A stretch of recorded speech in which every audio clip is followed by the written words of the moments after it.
Bonjour, bienvenue dans cette vidéo dans laquelle je vais montrer comment sur un ordinateur s'inscrire à un événement sur le site de DNSAT.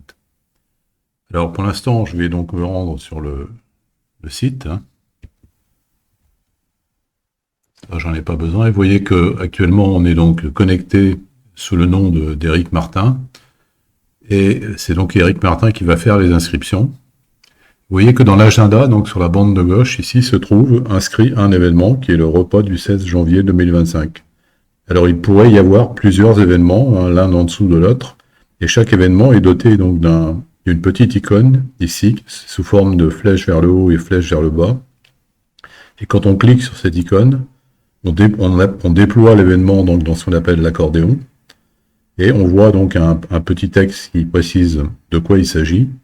Et sous le texte, il y a deux icônes. Alors si je promène le curseur dessus, une pour s'inscrire à l'événement et l'autre pour lire l'article.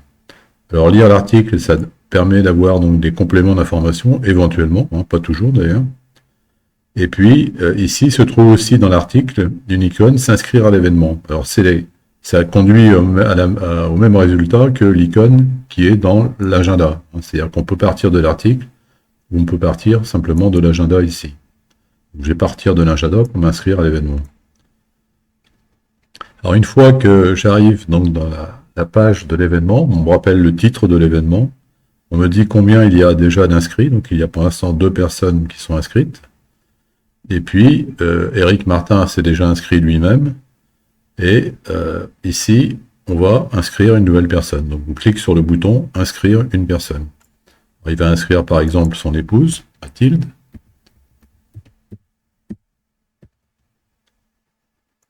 Martin, village Garis, numéro de téléphone, alors je vous rappelle qu'il doit avoir 10 chiffres. Alors, tant que le champ n'est pas correct, il reste en rouge. 10 chiffres, voilà. Et vous voyez que tout en bas, il y a des questions additionnelles. Alors ces questions additionnelles, c'est une nouveauté donc, du site d'aujourd'hui. C'est qu'auparavant, il était possible d'avoir 2 questions additionnelles, mais que la réponse à ces questions se faisait par des champs de texte à saisie libre, c'est-à-dire qu'on pouvait saisir ce qu'on voulait. Alors, comme chacun y allait toujours un petit peu de sa propre initiative pour formater la réponse, on avait des réponses assez disparates qui étaient difficiles à trier. Donc c'est pourquoi on a introduit maintenant des questions à réponse forcée. Enfin, ou à réponse guidée, je dirais, sous forme de sélecteur. C'est-à-dire que maintenant, on doit choisir entre plusieurs réponses, et si on choisit par exemple une réponse, elle sera toujours formatée de la même façon et permettra donc un tri plus facile. Donc là, ici, on va, pour l'exemple, choisir salade gourmande. Alors vous voyez aussi que le bouton de soumission du formulaire, que j'entoure ici avec le pointeur de la souris, est un peu grisé. Il n'est pas lourd, je dirais. Et puis qu'il y a un message qui me dit que pour le moment, je n'ai pas saisi tous les champs additionnels. Eh bien, tant que tous les champs, et les champs d'identité d'ailleurs, et les champs additionnels ne sont pas correctement remplis, vous ne pourrez pas soumettre le formulaire. Donc là, on va répondre à la dernière question, pièce de bœuf, et vous voyez que le bouton maintenant est actif et que je peux saisir, donc soumettre le formulaire. Donc, je le soumets. Vous voyez donc que j'ai inscrit ici Mathilde Martin.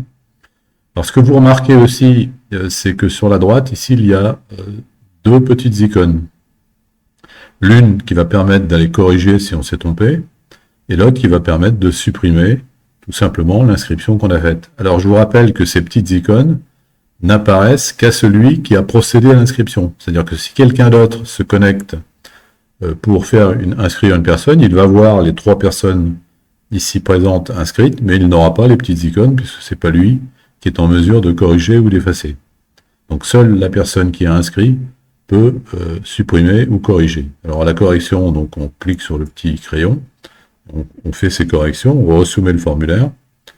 Pour l'instant, on ne va pas le faire.